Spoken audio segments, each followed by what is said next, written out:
Kaya ang tao ngayon nagsasuffer, ang tao ngayon ay nagkakaroon ng mga gera, ng kasakiman, away ng mag-asawa, paghihiwalay, patayan ng magkakapatid, dimandahan ng magkakamag-anak, sari-saring kasamaan dahil ayaw tayong sumunod sa plano ng Diyos.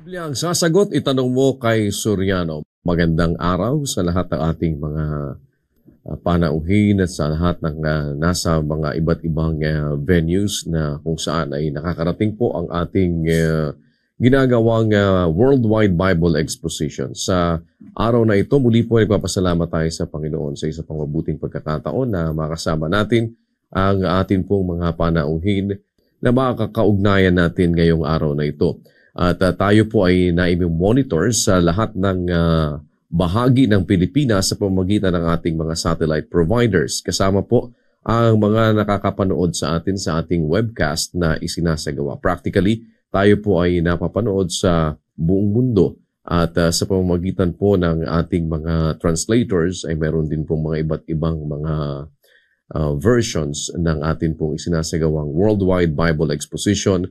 Kaya ngayong araw na ito, hindi man po natin ma-accommodate ang lahat ng ating mga kapwa-tao para makapagtanong kay kapatid na Eli, subalit naniniwala po kaming sa tulong ng Panginoon na abot natin sila at nakakapakinig sila sa atin, nakakapanood sila ng atin pong mga ginagawang talakayan tungkol sa pananampalataya at mga kasagutan sa inyong mga katanungang pang-espiritual na binibigyang tugon sa pamamagitan ng mga talata ng kasulatan.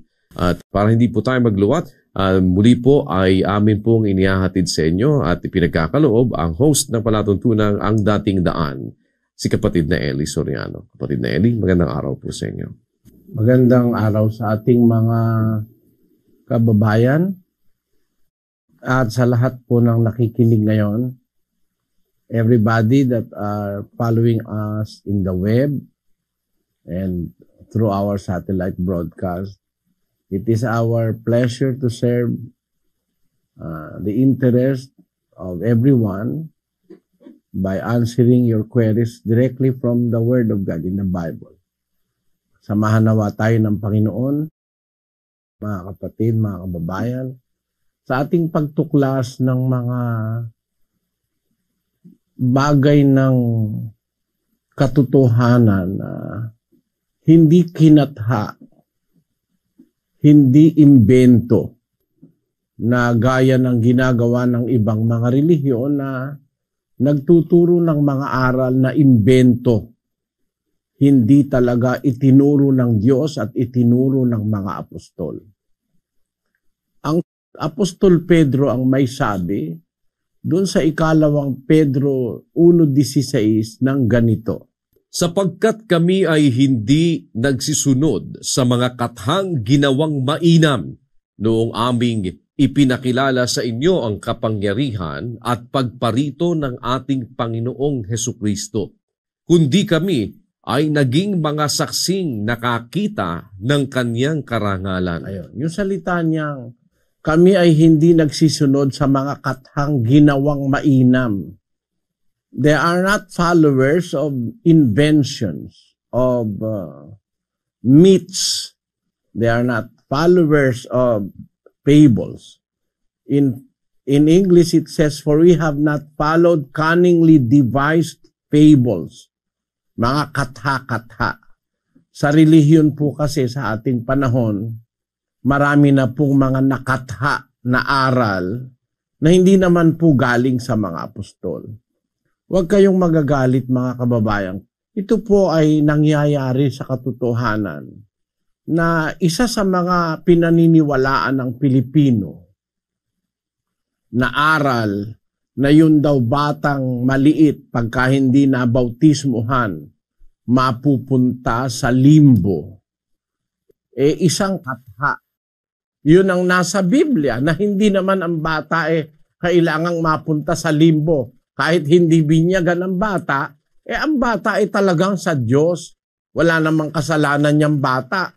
Wala namang minanang kasalanan ng bata, kagaya ng sinasabi ng mga nagsasabing may limbo raw, na ang bata raw ay may minanang kasalanan. Di po totoo yun. Basahin natin ang Ezekiel 18, versikulo 20. Ang kaluluwa na nagkakasala, mamamatay. Ang anak ay hindi magdadanas ng kasamaan ng ama, o magdadanas man ang ama ng kasamaan ng anak. Ang katwiran ng matuwid ay sa kanya, at ang kasamaan ng masama ay sa kanya. Napakaliwanag nitong salita ng Diyos na ito. The soul that sinneth, it shall die. The son shall not bear the iniquity of the father, neither shall the father bear the iniquity of the son. The righteousness of the righteous shall be upon him, and the wickedness of the wicked shall be upon him. In Portuguese it says, a alma que pecare sa morrerá. O filho não levará a iniquidade do pai, nem o pai levará a iniquidade do filho. A justiça do justo ficará sobre ele, e a impiedade do ímpio cairá sobre ele. In Spanish it says, El alma que peque, esa morirá. El hijo no cargará con la iniquidad del padre, ni el padre cargará con la iniquidad del hijo. La justicia del justo será sobre él, y la maldad del impío será sobre él. In Kapampangan it says, in kaladwa mi kakasala iti Matea, in anak lalaki ene dalaning dewa ka na ning igpa, ning igpa na dalaning dewa ka na ning anak lalaki, in katulira na ning matulid mi bili kaya, ating dewa ka na ning marawak mi bili kaya. In Cebuano it says, ang kalag nga makasala kini mamatay. Ang anak dili magapasan sa kasalanan sa amahan, ni ang amahan magapasan sa kasalanan sa anak. Ang pagkamatarong sa matarong anha kaniya, ug ang pagkadautan sa dautan anha kaniya. Kita nyo? In Ilocano it says, ti kararuang agbasul matay tu. Ti anak alalaki di nantu awiten ti kinadangkes ti ama. Ket ti ama di nantumot awiten ti kinadangkes ti anak alalaki. Ti kinalinteg at dantuken kuana. Ket ti kinadakes ti managdakdakes at dantuken kuana. in Pangasinense it says, Say kamarurwa aman kasalanan umpatay na ani. Say anak alaki agtunaan ni awiten suin kauges nen amato. Et say ama agtumet na ani awiten suin kauges na anak to alaki. Sain katunong na matunong wala na aniid si katu. Tan sain kauges na marilmeng wala na aniid si katu. in Japanese it says, 罪を犯した者はその者が死に、子は父の咎について負い目がなく、父も子の咎について負い目がない。正しい者の義はその者に帰し、悪者の悪はその者に帰する。in Chinese it says, 唯有犯罪的，他必死亡；儿子必不担当父亲的罪孽，父亲也不担当儿子的罪孽。一人的善活必归自己，恶人的恶报也必归自己。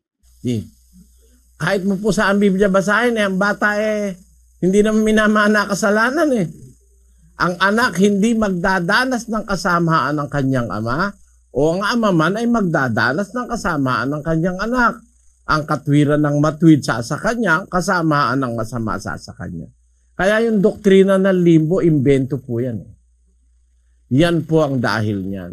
Yan din ang dahil kung bakit sinabi ni San Pedro doon sa ikalawang Pedro 1 na hindi kami nagsisunod sa mga kathang ginawang mainam.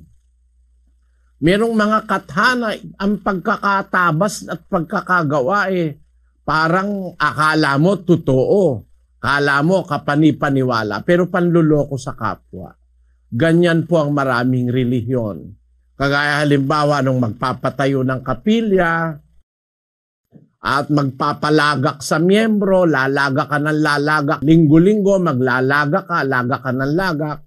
Hahaba tayo, kapatid na Daniel, umpisahan na natin. Binibigyan ko lang ng ideya ang mga kababayan na dapat ang mapaniwalaan natin yung nasa Biblia, hindi yung kinatha ng pastor. Yung nasa Biblia lang. Yung ang totoo, yun ang salita ng Diyos, yun ang galing kay Kristo, yun ang sinulat ng mga apostol. Kaya yun ang dapat nating paniwalaan. Umpisa na tayo, kapatid na Daniel. Mga kapatid na Eli, unahin po natin ang ating mga panauhin sa Lawag City. Nandun si kapatid na Rudy Alamares. Go ahead please, Lawag. Salamat po sa Diyos sa mabuting pagkakataong bigay sa atin. Magandang araw po sa inyo lahat, kapatid na Daniel.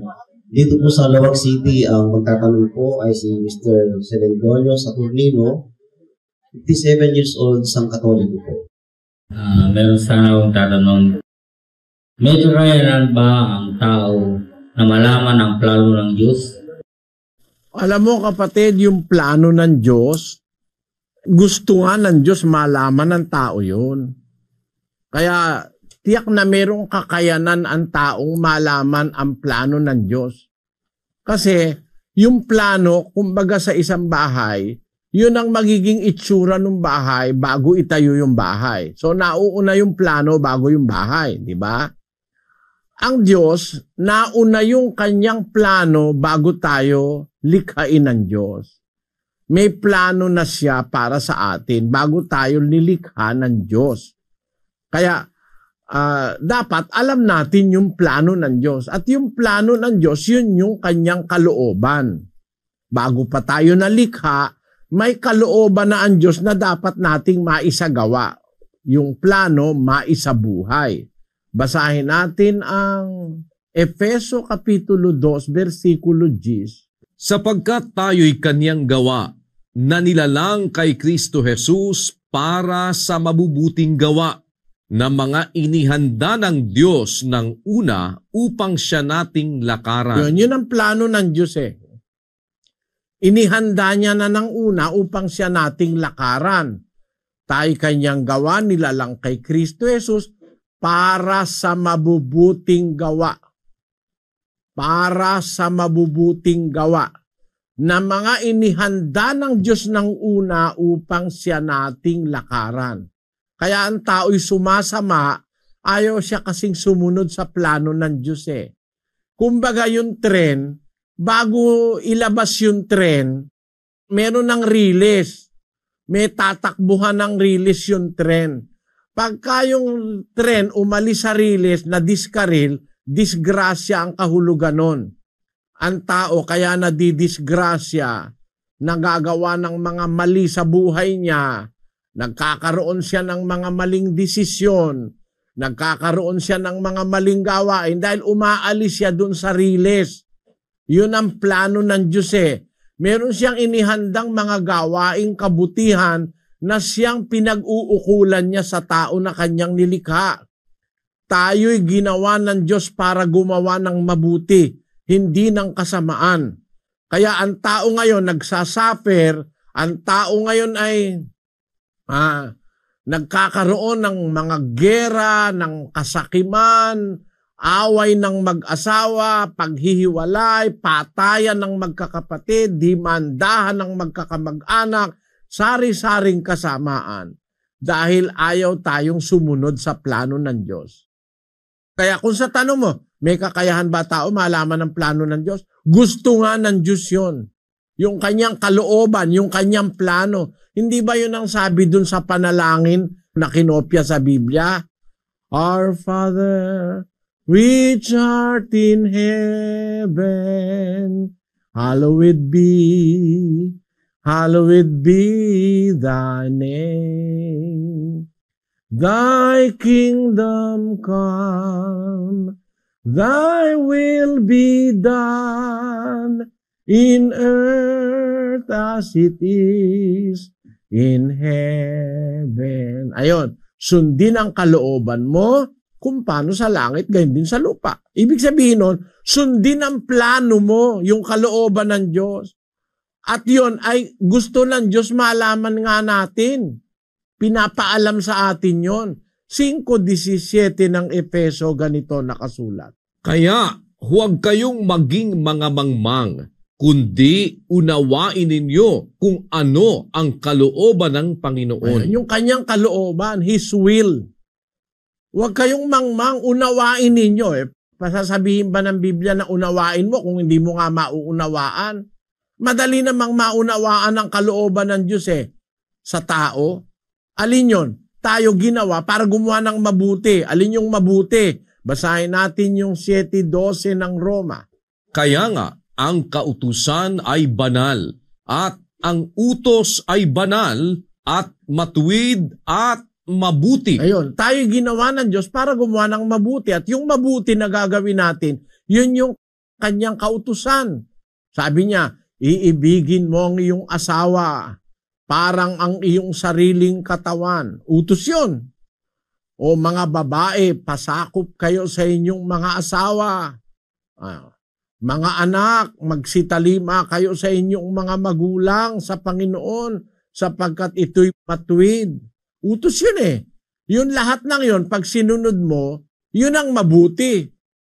Lahat ng utos ng Diyos, ikabubuti ng tao. Ba tayo sumasama? Kasi yung hindi utos, yun ang ginagawa natin. Kumbaga sa tren, ayaw mo sa riles. Sabi ng Diyos, huwag ka magnanakaw. Nagnakaw ka. Nakulong ka tuloy. Huwag kang mangangalon niya. Nang rape ka. Nakulong ka tuloy. Halimbawa, huwag ka mag-iimbot. Nag-imbot ka, nang istapa ka, makukulong ka. Bukod sa makukulong ka, ay maaring mapatay ka pa nung nanakawan mo. Pagka may baril yung nanakawan mo, kutsilyo lang yung iyo, mauunahan ka. Pero kung tayo gagawa ng kalooban ng Diyos, kahit medyo mahirap, hindi tayo maaaring magipit. Halimbawa, isa kang kumikita lang ng konti, wala ka namang pagkaing masarap, tuyo lang, mabuti na yung tuyo na wala kang problema kaysa sa kumain ka nga ng murkon o ng lechon, ninakaw mo naman. Basahin natin ang Kawikaan 17:1. Maigi ang isang tuyong subo at may katahimikan, kaysa bahay na may laging pistahan na may kaalitan. Ang liwanag ng salita ng Diyos maigi ang isang tuyong subo na may katahimikan. Kung yung tuyo na yon galing sa pagpapagal mo, hindi mo niloko ang kapwa mo tao, magandang buhay yon. Na tuyo lang ang ulam mo pero malaya ka. Wala kang masamang kasaysayan, wala kang record dahil gumawa ka ng kabutihan. Ang tao kaya tayo nagsasuffer, kung minsan nagkakasakit, dahil din sa kasalanang ginagawa natin, sa paglabag natin dun sa kabutihan o sa plano ng Diyos. Halimbawa, sabi ng Diyos, huwag kayong magsipaglasing ng alak, sabi ng Diyos. Wala kang ginawa kundi maglasing, kamad na bandang huli, meron kang sakit sa atay. Bakit? Yung alak, alkohol yon. Yung alcohol, mahihirapan masyado ang atay mo para i-neutralize yun. Lahat kasi ng chemical na pumapasok sa katawan ay ini-neutralize ng atay. Pagka masyado ng maraming chemical, mapapagod yung atay, magkakaroon ka ng cirrhosis of the liver o ng mga sakit sa atay. Ikaw rin ang mamamatay. Kaya yung atay, dadagdagan mo lang ng patay. Bakit? Kasi sinobrahan mo masyado ang ano mo sa atay mo Kain ka ng inom ka ng inom ng alcohol. Inom ka ng inom ng droga. Inom ka ng inom ng soft drinks. Katakot-takot na chemical yung nasa soft drinks. Alam nyo ba na sa soft drinks, merong chemical na nilalagay sa panlinis ng inodoro? Alam ba natin yun? Na yung masarap na soft drinks may halong chemical na ginagamit sa panlinis ng inodoro. Tungga ka ng soft drinks, bukod sa diabetes, pinahirapan mo ang atay mo. Matamis yan Kaya tayo na rin ang may kasalanan kung minsan inom ka ng inom ng droga, kain ka ng kain ng sip-sip ka ng sip-sip ng droga, ng shabu, ng kung ano-ano, winawasak mo ang sarili mo. Kaya bandang huli, ikaw din ang magsasuffer, ikaw din ang mahihirapan. Pero kung gumawa ka lamang sana ng mabuti, at sinunod mo yung plano ng Diyos, hindi ka masyadong mahirapan. Bawa, kahit na tuyo lang ang ulam mo, malakas ang katawan mo. Nung araw may kanta ko yung labandera ko, tunay ka kung umibig, ang bati at palo-palo, ansyan laging kapiling, something like that. Tapos, merong parte dun sa kanta, lumalakas ang katawan sa paghanap ng pera. Sabi mo? Kahit labandera ka lang, malakas naman ang katawan mo, hindi ka magnanakaw, hindi ka prostitute. Yung prostitute, isang gabi nakaka 10,000. Kaya lang, pagkatapos ng 3 taon, patay na. Bakit? Na-AIDS kasi na-AIDS Yung kanyang customer na may AIDS, nilagay sa kanya yung AIDS. Yung labandera. Yung labandera 25 taon naglalabandera nakapagpatapos ng anak malakas ang katawan Bakit? Nagtiis. Na kahit na yung mabuting gawain mahirap gawin, pinagtiisan niya, tinulungan siya ng Diyos. Ayon. Ganun po kapatid, ang ng tao, ang konstitusyon ng ating katawan ay ginawa para gumawa ng mabuti, hindi ng kasamaan. Parang yung makinang diesel. Ang makinang diesel, ginawa yon para ang ilagay mo diesel. Pag nilagyan mo yun ng gasolina, masisira agad yun. Ganon din naman yung makinang gasolina. Pag nilagyan mo ng diesel, hindi maaandar yon.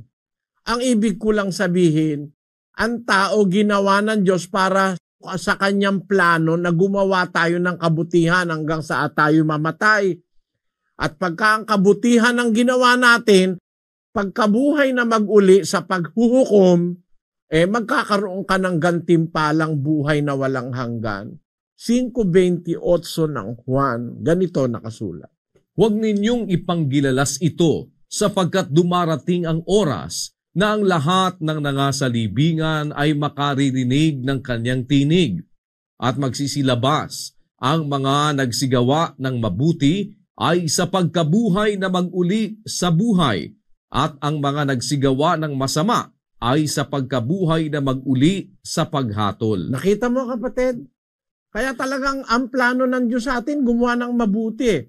Kasi sa araw ng pagkabuhay na mag-uli ng mga patay, sa araw ng paghuhukom, yung mga nasa libingan lalabas ang nagsigawa ng mabuti sa pagkabuhay na mag-uli sa buhay at ang nagsigawa ng masama ay sa pagkabuhay na mag-uli sa paghatol o sa parusa.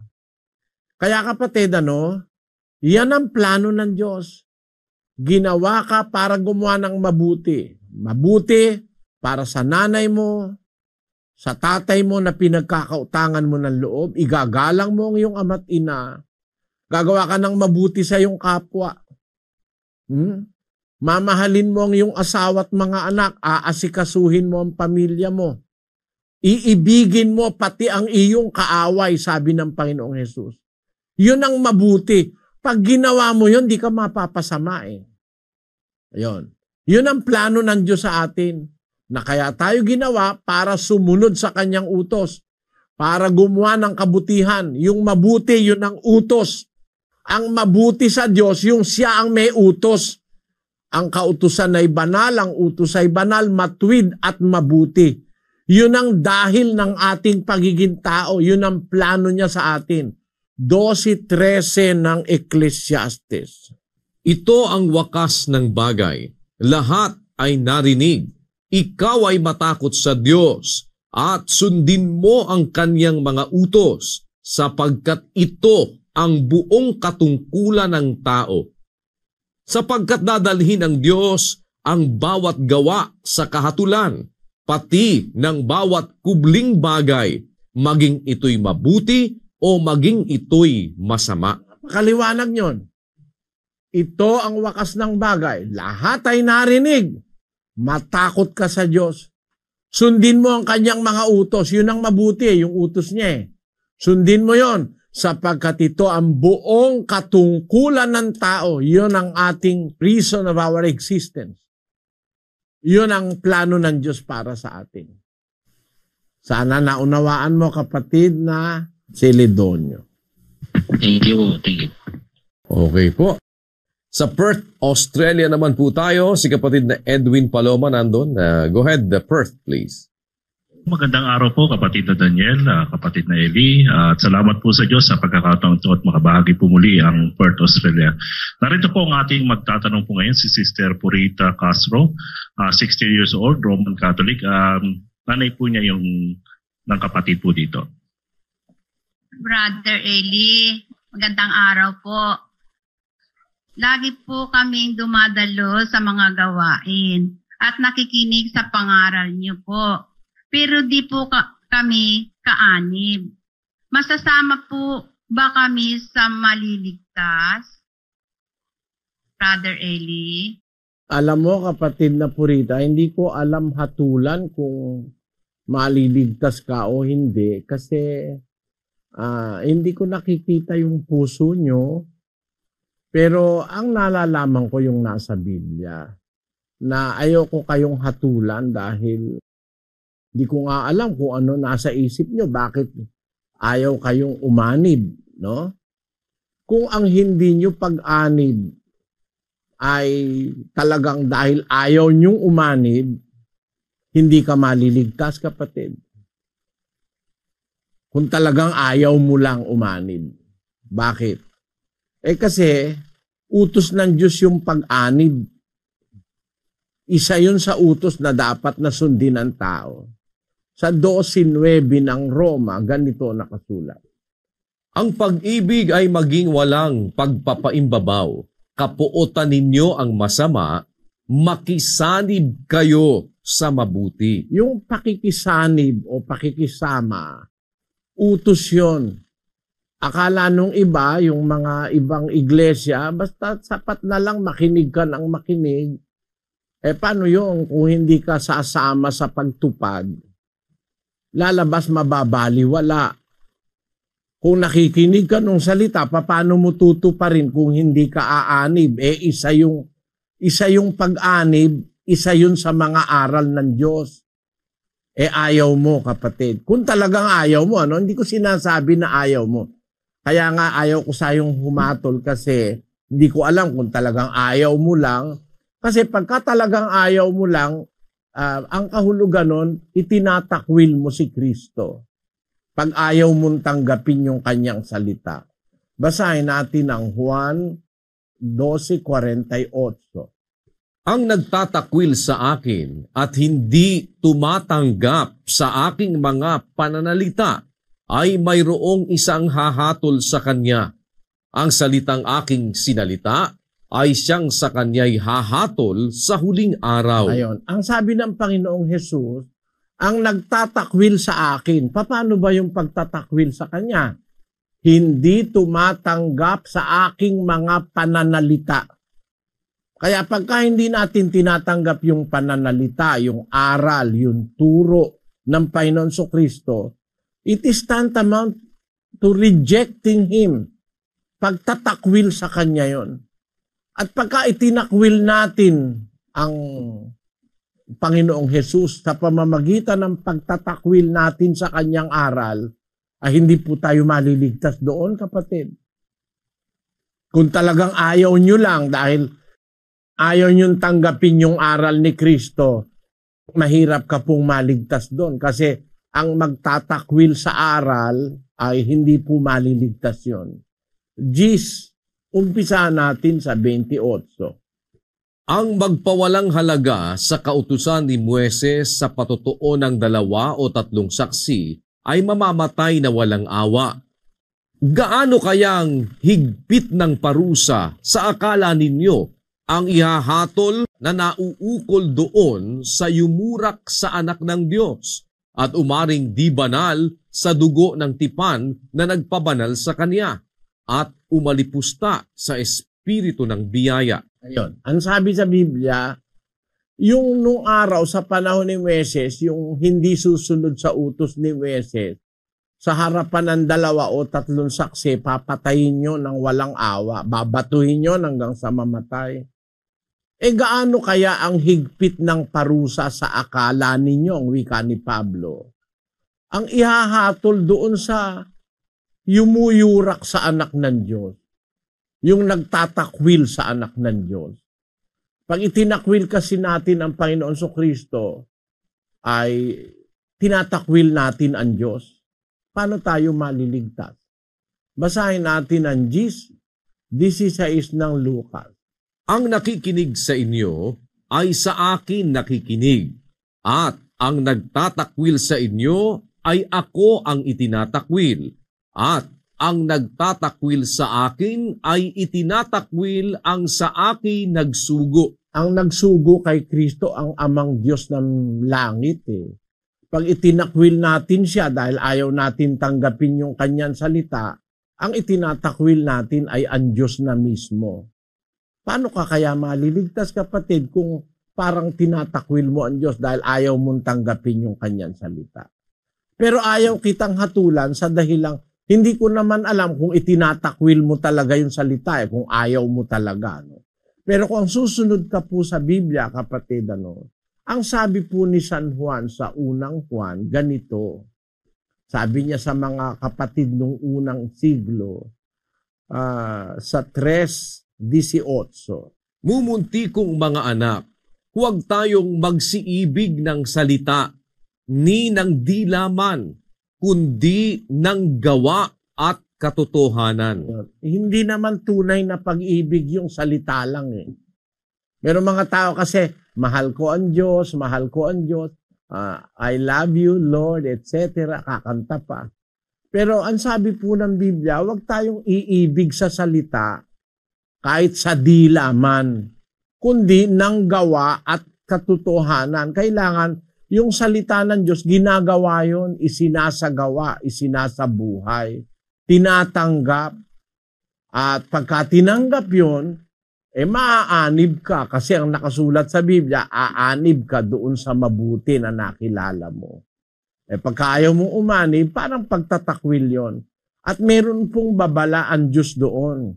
Sa 1:24 ng Kawikaan, ganito nakasulat.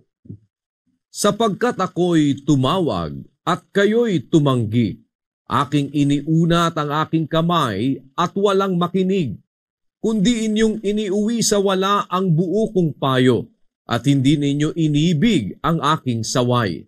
Ako naman ay tatawa sa kaarawan ng inyong kasakunaan. Ako'y manunuya pagka ang inyong takot ay dumarating. Pagka ang iyong takot ay dumarating na parang bagyo, at ang inyong kasakunaan ay dumarating na parang ipo-ipo. Pagka ang hirap at hapis ay dumating sa inyo. Kung magkagayoy, tatawag sila sa akin, ngunit hindi ako sasagot. Hahanapin nila akong masikap, ngunit hindi nila ako masusumpungan, sapagkat kanilang ipinagtanim ang kaalaman at hindi pinili ang takot sa Panginoon. Ayon, maliwanag kapatid yun, Sabi ng Diyos, tumawag ako, tumanggi kayo. Nagtakwil kayo. Inyunat ko yung aking kamay, ayaw kayong makinig. Inuwi nyo sa wala ang buo kong payo. Hindi nyo inibig ang aking saway. Ako naman ang tatawa pagka ang inyong kasakunaan dumarating na. Pagka ang kasakunaan mo darating na parang ipo-ipo at saka ang hirap at ang hapis ay dumating sa inyo, tatawag kayo sa akin, hindi na ako sasagot, sabi ng Panginoon. Yun ang warning ng Diyos eh. Pag hindi tayo tumugon sa kanyang tawag, pag hindi natin siya sinunod ang kanyang salita, darating ang araw ng kanyang paghihiganti sa tao. Yun yung kasunod na talata dun sa binasa natin kanina eh.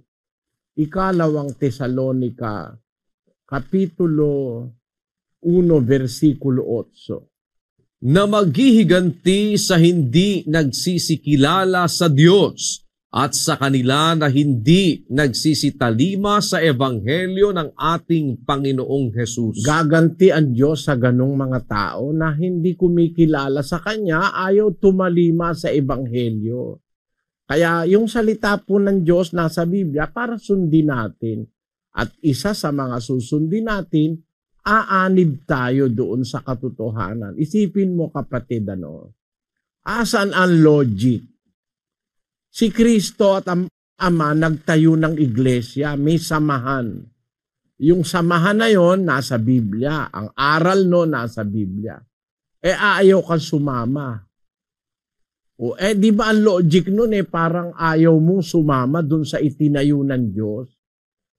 Ang logic nun parang baliwala lang sa'yo yung ginawa ni Kristo. Yung ginawa ng Ama sa langit.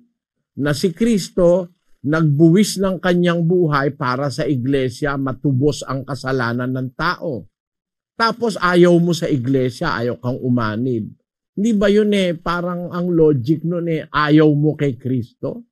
Basahin natin ang Gawa 20:28. Ingatan ninyo ang inyong sarili at ang buong kawan na sa kanila'y ginawa kayo ng Espiritu Santo na mga obispo upang pakanin ninyo ang iglesia ng Diyos na binili niya ng kanyang sariling dugo. Yung iglesia ng Diyos, binili ni Kristo yun ng kanyang sariling dugo. Kaya siya nagsakripisyo, kaya siya na pinatay, kaya siya nagtiis dahil para matubos niya ang iglesia. Ayaw natin na tayo maging bahagi ng iglesia, parang itinatakwil natin yung sakripisyo ni Kristo.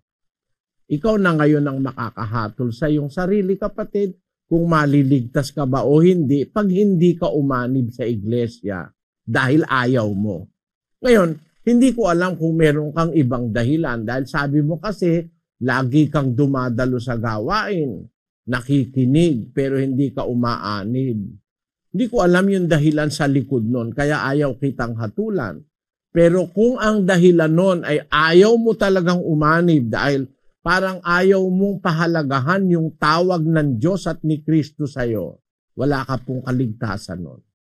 Ikinalulungkot ko, I just have to be frank. Kailangan akong magsalita ng prangka kung ano yung sinasabi sa Biblia. Hindi naman ako kagaya nung paniniwala pagka hindi ka anib, hindi na maliligtas. Naniniwala kami may mga hindi ka anib na maliligtas. Meron kasing mga hindi kaanib na hindi nakarinig o kaya hindi narating ng pangangaral, hindi naanib. Hindi ko hinahatulan yun na hindi na maliligtas kasi halimbawa, hindi naman siya nakakilala, wala naman siyang narinig. Parang nung araw, may mga tao nung araw nakatira sa kuweba. Nung araw, wala pang Bibliang masyado. Namatay sila, hindi pa sila nakakarinig. May pag-asang maligtas yun, kapatid, yung mga taong ganon. Pero kung nakapakinig ka, naintindihan mo, naliwanagan mo, ayaw mong tanggapin, iba yun. Iba yun dun sa hindi naanib kasi walang narinig. Yun, may pag-asa pang maligtas yung mga hindi naanib na walang narinig Kagaya ng mga ermitanyong sinasabi na buhay sa kuweba, hindi nakarating sa sibilisasyon, etc. Ang Diyos hahatulan sila sa puso. Basahin natin ang Roma 2, versikulo 13. Sapagkat hindi ang mga tagapakinig ng kautusan ang siyang mga ganap sa harapan ng Diyos, kundi ang nangagsisitalima sa kautusan ay aariing mga ganap. Sapagkat kung ang mga hintil na walang kautusan sa katutubo ay nagsisigawa ng mga bagay ng kautusan, ang mga ito na walang kautusan ay siyang kautusan sa kanilang sarili. Sabi ni San Pablo, merong mga hintil na walang kautusan kasi hindi narating. Ang mga hintil yun yung mga taong walang kilalang Diyos. Parang yung mga ninuno nating Pilipino nung araw. Ang tawag yata ron yung mga ita, yung hindi narating ng aral ni Kristo yun May pag-asa yun. Kasi kung yung mga hintil ang wika, walang kautusan sa katutubo, nagsisitalima naman sa bagay ng kautusan, di naman sila gumagawa ng kasamaan. Ang mga ito, kahit walang kautusan, siyang kautusan sa kanilang sarili na, ang sabi sa 15, na nangagtatanyag ng gawa ng kautusang nasusulat sa kanilang puso, na pinatototohanan ito pati ng kanilang budhi. Ang tao kasi sinusulatan ng Diyos ng kabutihan sa budhi, sa puso. Halimbawa, kahit wala siyang narinig na kautusan, hindi naman siya gumagawa ng kasamaan sa kapwa, may pag-asang maligtas yun. Kung nasa labas ka, dahil hindi ka nakapakinig ng aral, hindi ka narating, pero gumagawa ka naman nung nasa puso mong kabutihan, maliligtas ka. Yun ang sabi ni Pablo. Yung mga hintil na walang kautusan sa katutubo, kung gumagawa ng bagay ng kautusan, ang mga ito aariing ganap ito. Sabi ni Pablo. Kasi hindi naman yung nakikinig ang aariing ganap kundi yung tumutupad sa kautusan. Nakapakinig ka man, hindi mo naman ginanap, wala ka rin kaligtasan. Pero yung hindi nakapakinig, hindi naman lumalabag sa kautusan, gumagawa naman ng kabutihan, may kaligtasan yun. Sa'yo, hindi ko pwedeng i-apply ito, kapatid na purita, kasi sabi mo, nakikinig ka na kung ikaw lang, hindi nakapakinig, tapos tatanong sa akin ng anak mo na ang nanay ko po ba may kaligtasan, maaaring isagot ko, meron pagka mabuti siya. At kahit wala siyang nalamang aral, maaari siyang maligtas. Pero sabi mo kasi nakikinig ka na, dumadalo ka na, pero hindi ka umaanib. Ibang sitwasyon yon. Sana naunawaan mo yung sagot ko, kapatid. Yung walang napakinggan, pero hindi naman gumagawa ng kasamaan sa kapwa, maaaring maging dapat sa Diyos yun. Pero kahit ikaw ay makinig ng makinig, pero hindi mo tinutupad, hindi ka po maliligtas. Yun po ang tamang sagot sa inyong tanong. Kayo na po ang bahalang humatol sa inyong sarili, kapatid na purita. Salamat, Brad Eli. Salamat po. Samahan nawa kayo ng Panginoon. Lipat naman po tayo sa lugar ng Naga City, Camarines Sur. Nandun si kapatid na Danny Navales, kasama ating mga panawin. Go ahead, Naga, please. Salamat po sa Diyos, kapatid na Daniel. Magandang araw po, kapatid na Eli. Mula po dito sa Naga City, Camarines Sur. Ang magtatanong po ay isang kaibigan natin, si kapatid na Paolo Binosa, isang Katoliko, 28 years old, ng Kamaligan, Camarines Sur. Ito po siya, kapatid na Eli at kapatid na Daniel. Ang katanungan ko po, maaari po bang mas malaki ang kasalanan ng tao kapag nakagawa siya ng kasalanan ng maliit? Ngunit bawal po sa iglesia.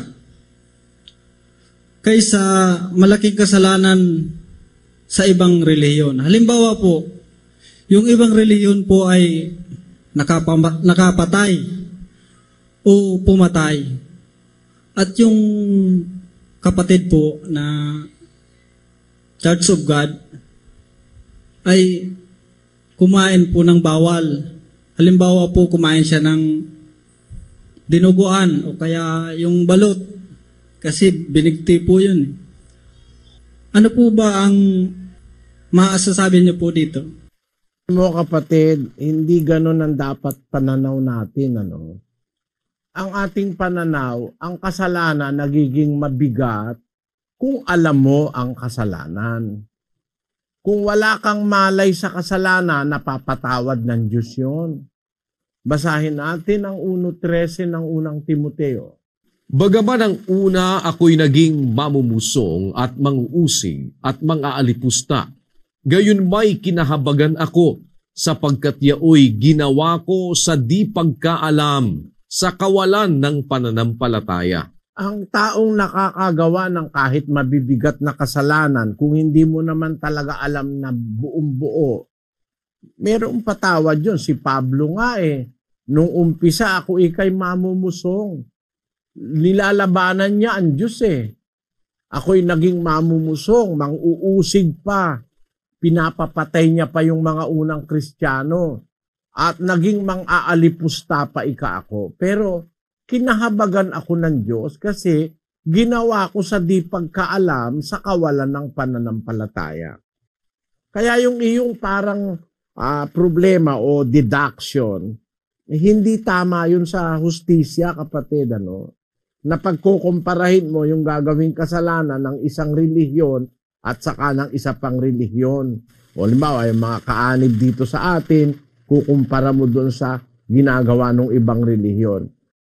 Ang pinakapunto na dapat maintindihan, ang nagpapabigat sa kasalanan, yung kaalaman mo.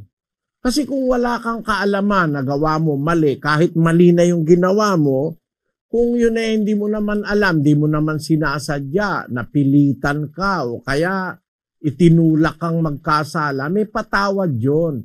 Pero kung alam mo na, nakita mo na ang aral, napatunayan mo na aral, ayaw mong tanggapin, nilabag mo pa, ang sabi ng Hebreo 6:4-6 ganito.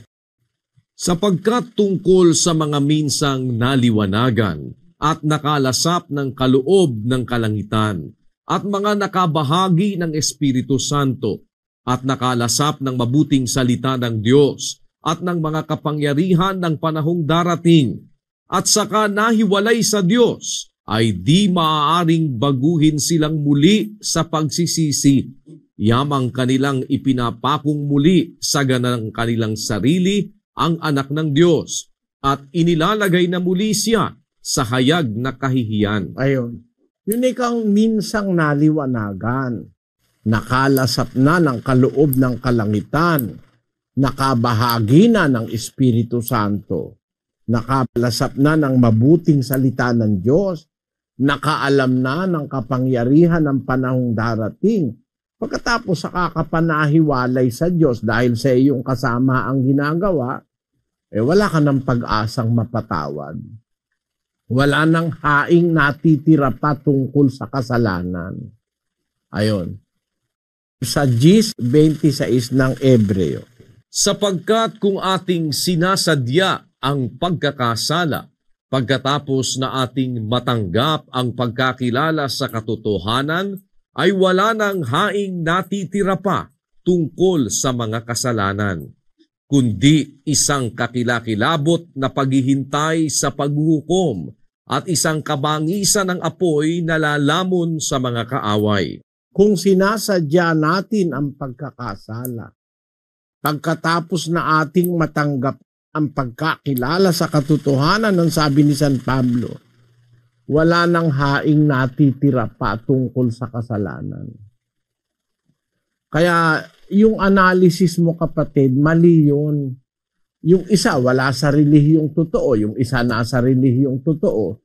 Ang dapat na analysis, ang nasa relihiyong totoo, narinig mo na yung aral, naliwanagan mo, pagka yun ay sinadya mo, tinakwil mo, wala ka ng kaligtasan doon. Pero kung nasa mali ka namang relihiyon, kahit gaano pa kabigat ang iyong ginawang kasalanan, pag dumating yung panahon na ikaw ay napunta sa tama, nakakilala ka ng aral, nagbalik loob ka, napapatawad ng Diyos yon.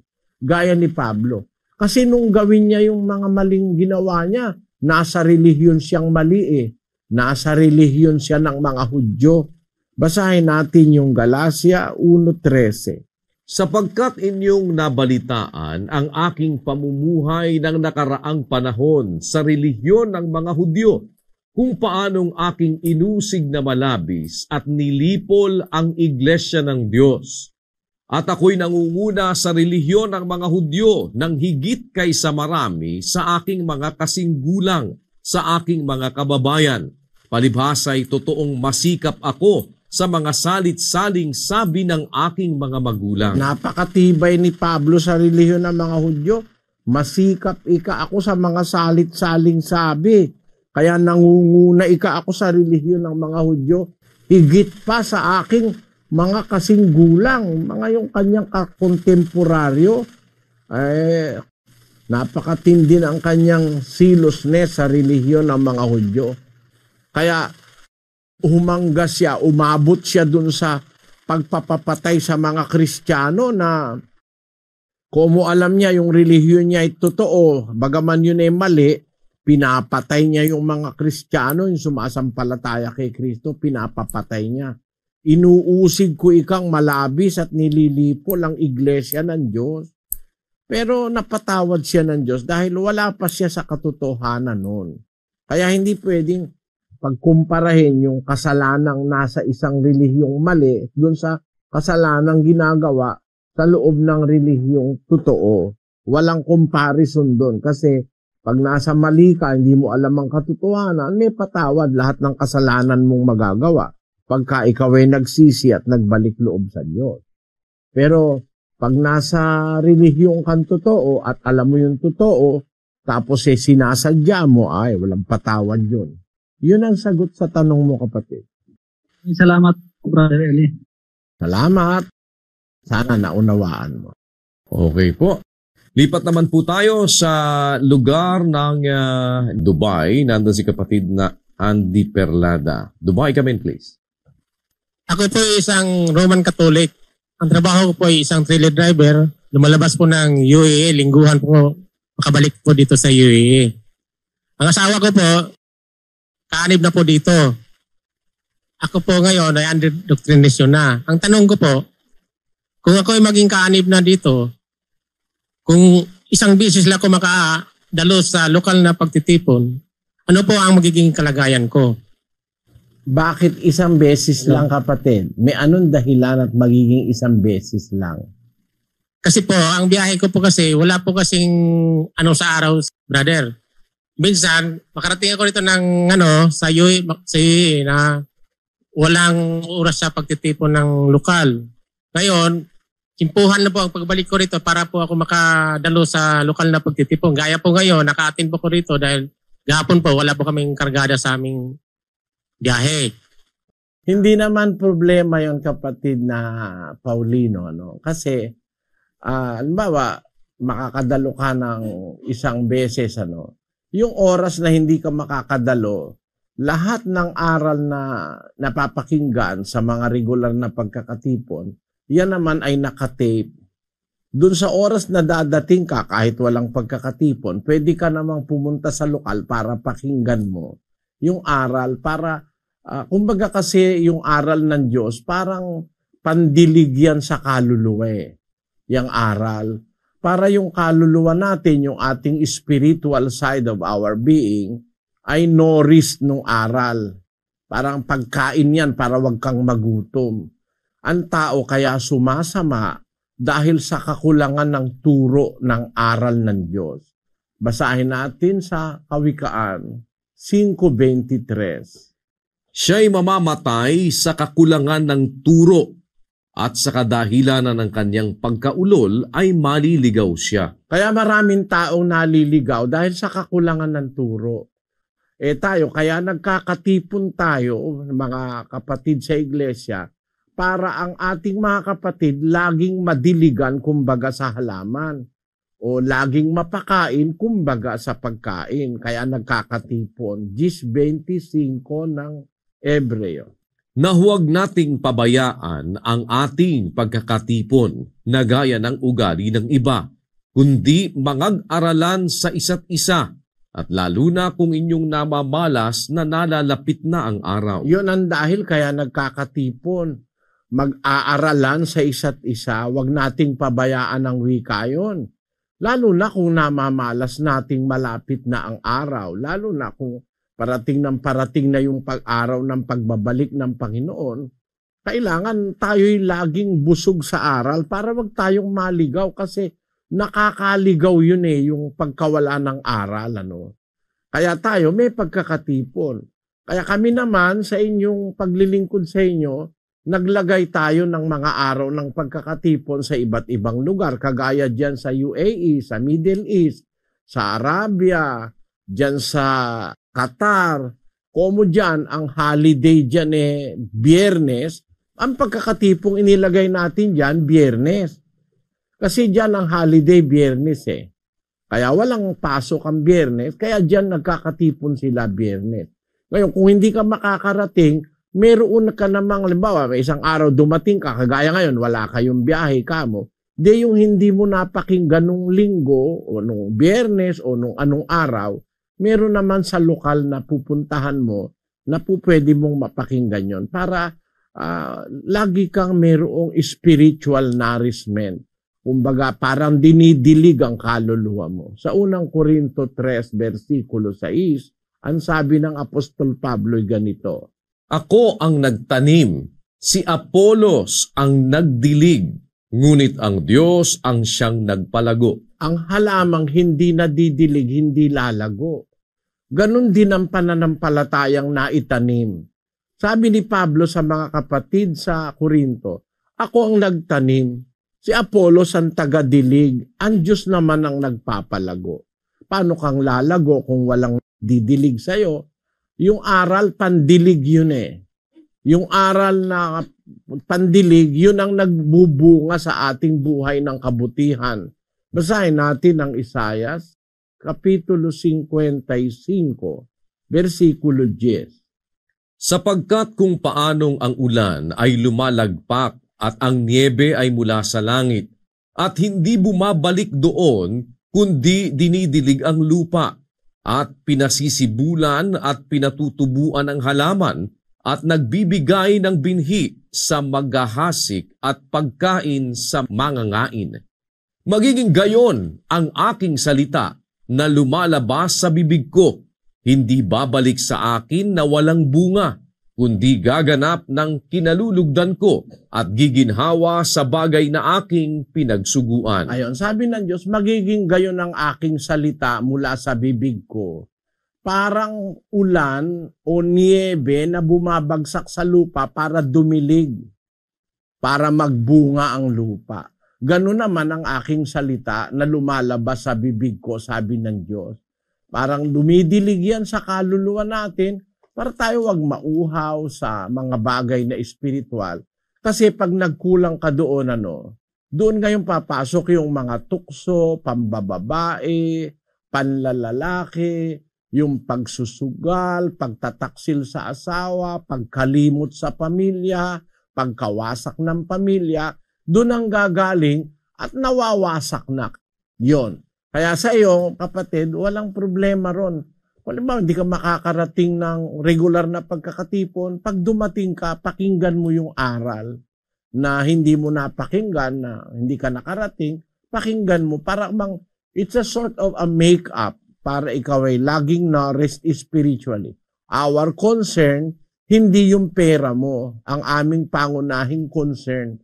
Ang concern namin yung kaluluwa mo. Ikalawang Korinto, Kapitulo 12, versikulo 14. Narito, ito ang ikatlo na ako'y handang pumarian sa inyo, at ako'y hindi magiging pasanin ninyo, sapagkat hindi ko hinahanap ang inyo, kundi kayo. Sabi ni Pablo sa mga Kristiyano noong una, hindi ko hinahanap ang inyo, kundi kayo. Yung ibang relihiyon ngayon kahit wag kang dumalo, pwede. Basta ipadala mo lang yung ikapu mo.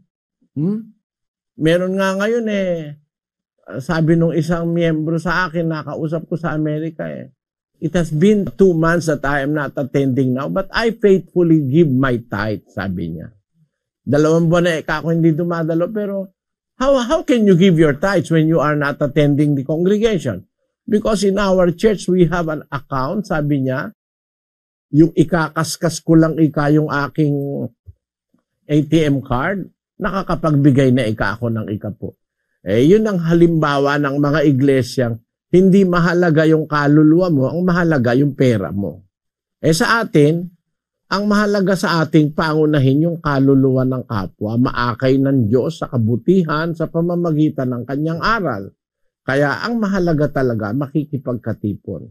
Kung wala ka talagang pagkakataon, at least yung aral na napakinggan ng iba, mapakinggan mo rin. Palagay ko hindi problema yung kapatid na Paulino. Sana naunawaan mo ang sagot ko. Sige po, salamat po. Salamat sa inyo, mga taga-Dubai. Salamat po. Yan, kay kapatid na Paulino. Tuloy niyo po sana ang inyong pakikinig at ang pakikinig ng doktrina sa atin pong lokal dyan. With that, ay muli po nagpapasalamat tayo sa lahat ng ating mga naging panauhin sa iba't ibang panig ng Pilipinas, maging sa iba't ibang panig ng mundo sa pamamagitan po ng ating mga websites at ganoon din sa pamamagitan ng ating mga satellite providers na nakamonitor sa atin. Umaasa po kaming nakinabang kayo sa mga bagay na inyong napakinggan sa tulong at awa ng Panginoon sa pamamagitan po ng ating sinasagawang Worldwide Bible Exposition. Papasalamat po kami sa Diyos sa isa pang mabuting pagkakataon na makapaglingkod sa inyo.